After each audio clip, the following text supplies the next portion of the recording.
Hi. Hello. In the last segment, Ray was analyzing whether or not thorough witness ever happens in the Watchtower's way of doing public evangelism. Mm-hmm. Noting that for most publishers in the Watchtower Society, it amounts to little more than just presenting one or two verses maybe, and presenting Watchtower literature. Mm-hmm. And I don't think we can say that that's improved in the 30 years since he wrote these words. It seems to be even more the case now. I think it's on the decline, any kind of even ability to have a conversation with any real teaching going on. Yeah, witness literacy is on the decline. In my day, I think it was on the increase because the stress was on doing it yourself as opposed to relying on literature. He goes on with the Watchtower spin on all of this. When criticism about the door-to-door method occurs, what's the spin the Watchtower wants to put on it? He says an article titled "The House-to-House Challenge, May 15, 1981, Watchtower," which was earlier referred to in this chapter, presents an attractive picture of the benefits of engaging in door-to-door work. It states that there is nothing like the house-to-house method of evangelizing to help one to cultivate the fruits of God's Holy Spirit. That it helps one to cultivate the virtue of humility. That it tends to make one more sympathetic, more empathetic, and that it serves as a protection from the world. Ray says it is probably true that any activity that takes one out among people, including many forms of social work, can have a positive effect on one's outlook and attitude toward people.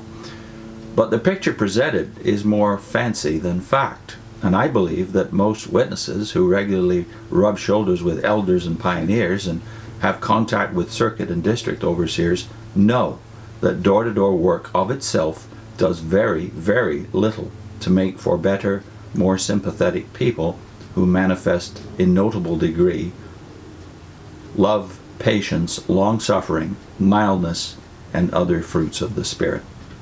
The Watchtower's glowing description is more representative of wishful thinking than of reality, as letters written by the organization's own respected elders have demonstrated.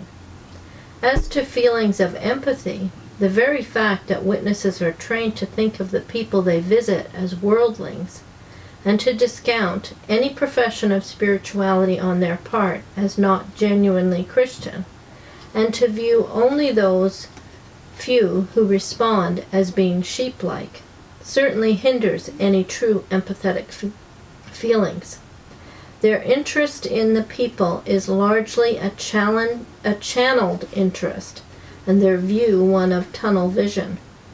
Even though the person met is suffering due to severe problems and needs, rarely will the witness concern himself or herself with anything other than seeking to place literature or make a convert.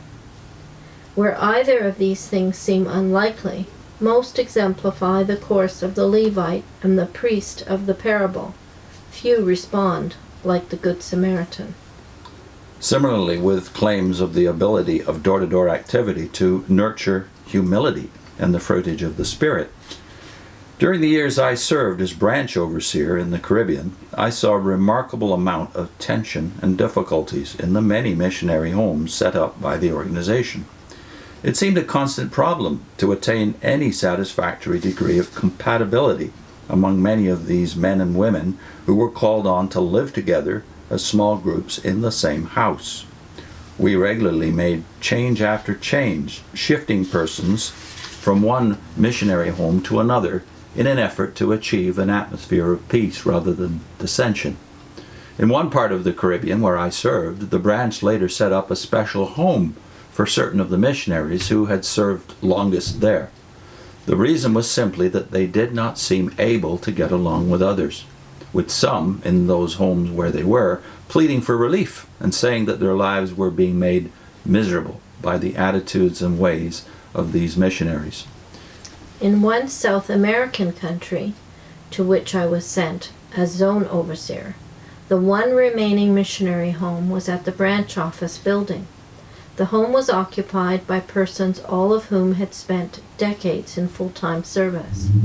The atmosphere of complaint and petty differences, however, was such that after years of doing his best to cope with the self-centeredness, the branch coordinator finally asked and received permission to move out and live elsewhere, though still continuing his work as the branch coordinator.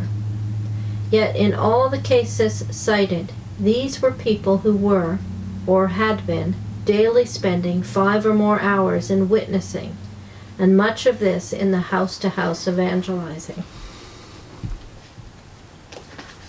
I would say, although I don't remember friction at this level, at the top level of the organization, I certainly remember it on the local level quite a bit, and resistance to any kind of work, as he points out here. Any kind of work other than evangelization was frowned on, even discouraged, because it wasn't accomplishing the goal of what they consider to be the sole Christian work that's worth doing nowadays. Yeah, I think I might have mentioned before that I was discouraged from ever doing any kind of, other than Bible study and door-to-door work. If someone had a need and I felt inclined to maybe help that person, and I do remember one case, and I was studying with this woman, and she was a single mom and had health issues, and I volunteered to go to her house and clean her floor because she just couldn't do it because of back issues and that. So I went over and did that, but later I was criticized for doing it as doing something that had nothing to do with what I was there for, Bible study. So that was it. You're supposed to study. I was also encouraged not to continue to study with her because she'd studied a long time and never come to the Kingdom Hall. So it was more or less, you should discontinue the study with her. And I never felt inclined to do that unless they themselves said, I don't want to study anymore. So it made life difficult when you're doing your best and then criticized for any efforts that are outside of the limits of what is considered door-to-door work. Legitimate Christian work. I do recall too that one of the reasons you moved downtown to serve where the need was greater to our congregation was because of friction. Yeah. Now I was in a congregation that had a lot of pioneers, and still I was having difficulty getting my hours in because the group that I was with, I didn't seem to fit in. I was sort of singled. The others paired off. And so I was finding it difficult. And then when I decided to leave, the elders took sides. They didn't like that I would criticize the body of pioneers that were there and saying, I'll try elsewhere where, maybe I'd be able to do better. No, they took sides and criticized. Impugned your motives. Yeah. Said that I was really leaving because I was looking for a mate. So, yeah. But I did have a circuit overseer that stood on my side in that case and recommended me to the new congregation. Yeah, the cliquism that there's no space in this propaganda of the Watchtower's article for this type of very human behavior that Ray talks about here. I also had the experience in my early years, come to think of it, of resistance from the local elders and my fellow pioneers, because I was only auxiliary pioneering, temporary pioneering in those days, in the early 70s. But this was in the time when they just transitioned from what amounted to Bible studies that lasted sometimes for years to the 6-month Bible study program. This was in the wake of the Truth Book and the 1975 urgency. And I remember I was studying with one or two of my mates from the rock and roll days, and my best friend in the band, and one of the elders, who was also a pioneer, a full-time Bethel worker, counseled me to cut him off. I'd been studying with him too long. It was now over a year I'd been studying with him, and that was not following the counsel of the governing body. We weren't called the governing body yet. It was the Watchtower. And in the process, I saw that the pioneers carried some of these kind of attitudes, this tone or mood of superiority that they assumed. Going door to door, there was very negative things said these kids were only 18, 19 years old. I was Yeah. slightly older, and they were always judging the attitudes of the persons they were sometimes even studying with. Yeah. It was, he doesn't want to come to the Kingdom Hall because. Yeah. It could never be because what he was hearing was not satisfactory. Yeah, and I think it's a kind of putting people on a schedule. Yeah. People's spiritual lives are not on a schedule. They have different issues. Some will have more serious issues to conquer before making a change towards Christianity, say. Even the one that counseled me to cut off my Bible study, that particular Bible study, saying that I was resisting Jehovah's counsel. A year later, that particular Bible study came in and brought his 3 brothers along with him and their girlfriends. It was the biggest single influx of new blood into that congregation that had probably ever happened since World War II. But that's because they're following the rules.